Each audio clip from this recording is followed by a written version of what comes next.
Memperhatikan perkembangan terkini terkait dengan kasus mantan Jampitsus Febri Adriansyah misalnya, saya menilai penanganannya sejauh ini sudah salah karena dilakukannya pengalihan penanganan penyidikan dari kepolisian ke kejaksaan. Mekanisme semacam ini tidak dikenal dan tidak pernah terjadi. Tidak dikenal dan tidak pernah terjadi sepanjang sejarah penegakan hukum di Indonesia. Dan ini memang tidak boleh terjadi. Karena kapling urusan dan kewenangan setiap institusi penegak hukum itu sudah ditentukan oleh undang-undang, yakni Kitab Undang-Undang Hukum Acara Pidana. Itulah kesalahan pertamanya. Tetapi kesalahan ini masih bisa diluruskan sekarang, mumpung belum terlalu jauh, yaitu dengan menggunakan pasal 10A Undang-Undang Nomor 19 Tahun 2019 tentang Komisi Pemberantasan Korupsi, yang menggariskan bahwa KPK dapat mengambil alih suatu perkara yang ditangani kepolisian dan atau kejaksaan dengan 6 alasan. Dalam konteks ini, saya sebagai pembelajar hukum menganggap relevan jika kita melakukan pengambil alihan ini atau KPK melakukan pengambil alihan perkara ini dengan menggunakan alasan butir C, D, dan E pasal 10A ayat 2. Yaitu pengambil alihan bisa dilakukan menurut butir C jika penanganan tindak pidana korupsi berpotensi ditujukan untuk melindungi pelaku tindak pidana korupsi yang sesungguhnya. Dalam hal ini ada kecurigaan publik. Sekarang ini ada yang mau diselamatkan, ada yang ingin disembunyikan, yang namanya belum muncul padahal seharusnya juga terlibat dalam kasus ini. Alasan butir D, pengambil alihan oleh KPK bisa dilakukan manakala penanganan tindak pidana korupsi itu mengandung unsur tindak pidana korupsi juga. Korupsi batu bara misalnya, atau korupsi asabri misalnya, itu adalah korupsi. Lalu ada korupsi lagi yang dilakukan oleh penegak hukum. Dalam kasus ini, Febri Adriansyah sebagai tersangka. Ini sudah ada korupsi di atas korupsi. Lalu ada butir E. Bisa diambil alih oleh KPK jika penanganannya ada hambatan penanganan tindak korupsi karena campur tangan dari pemegang kekuasaan eksekutif, yudikatif, atau legislatif. Ini terasa juga. Sehingga alasan untuk pengambil alihan oleh KPK itu sudah cukup. Ada juga sebagai rujukan dari masa lalu, yaitu MOU tanggal 29 Maret tahun 2017 yang ditandatangani oleh Jaksa Agung, Kapolri, dan Ketua KPK tentang kerjasama dalam pemberantasan tindak pidana korupsi. MOU tersebut ditandatangani oleh Kapolri Tito Karnavian, Jaksa Agung HM Prasetyo, dan Ketua KPK Agus Raharjo. Materi yang penting dalam MOU ini antara lain, 1.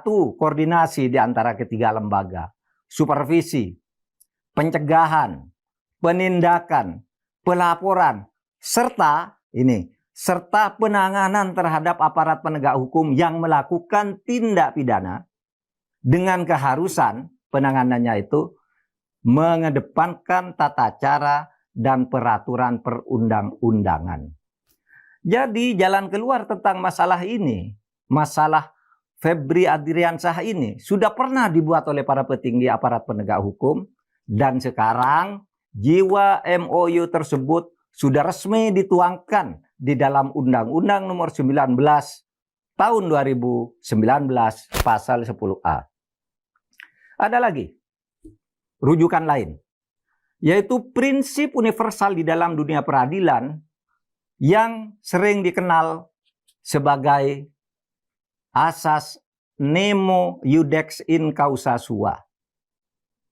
Prinsip ini meniscayakan bahwa penegakan hukum harus menghindarkan diri dari konflik of interest antara penegak hukum. Artinya seorang aparat penegak hukum tidak boleh memeriksa dan memutus perkara yang terkait dengan dirinya sendiri atau dengan keluarganya.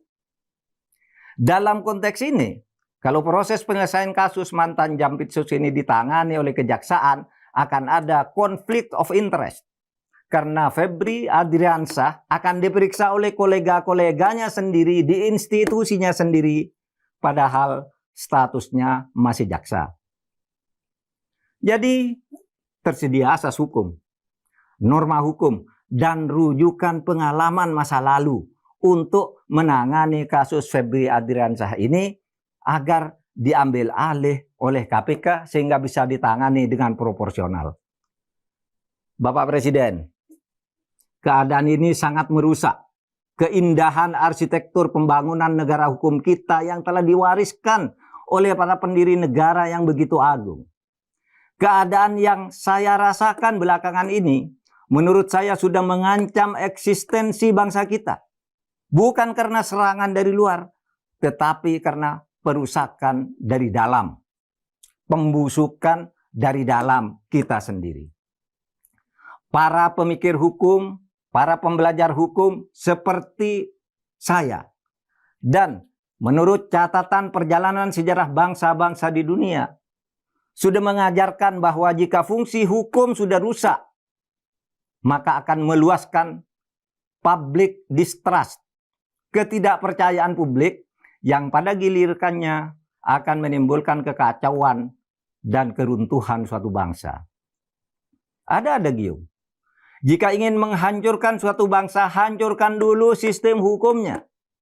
Ada Gium lain mengatakan bahwa seandainya kita disuruh memilih mempunyai makanan ataukah hukum, maka yang harus dipilih adalah hukum. Dengan hukum yang kuat suatu bangsa bisa mengadakan dan mencari yang tidak ada sehingga menjadi ada. Tetapi jika tidak ada hukum yang tegak dengan baik, maka yang sudah ada pun bisa menjadi tiada dan musnah. Bapak Presiden, kita semua cinta bangsa dan negara kita, Indonesia. Negara ini kita bangun bersama dengan segenap pengorbanan jiwa dan raga, sehingga kita betul-betul mencintainya lahir dan batin. Saya meyakini dan tahu persis bahwa Presiden Republik Indonesia, Bapak Prabowo Subianto, adalah putra Indonesia yang sangat cinta kepada bangsa dan tanah airnya, Indonesia. Pak Prabowo adalah seorang nasionalis dan seorang patriotik. Oleh sebab itu, ada sejumput harapan saya titipkan kepada Bapak. Selamatkanlah Indonesia dengan penegakan hukum yang berkeadilan. Kalaulah ada yang meyakini bahwa penguasaan terhadap hukum itu adalah bagian dari modal politik, maka kita pun meyakini bahwa pemimpin yang menegakkan hukum dengan benar itu adalah pemimpin yang mempunyai modal dan kekayaan serta keuntungan politik yang berguna. Bukan hanya sekarang, tetapi juga untuk masa depan. Terima kasih. Assalamualaikum warahmatullahi wabarakatuh. Subscribe, share, like, and comment. Subscribe, share, like, and comment. Subscribe, share, like, and comment. Subscribe, share, like, and comment. Subscribe, share, like, and comment.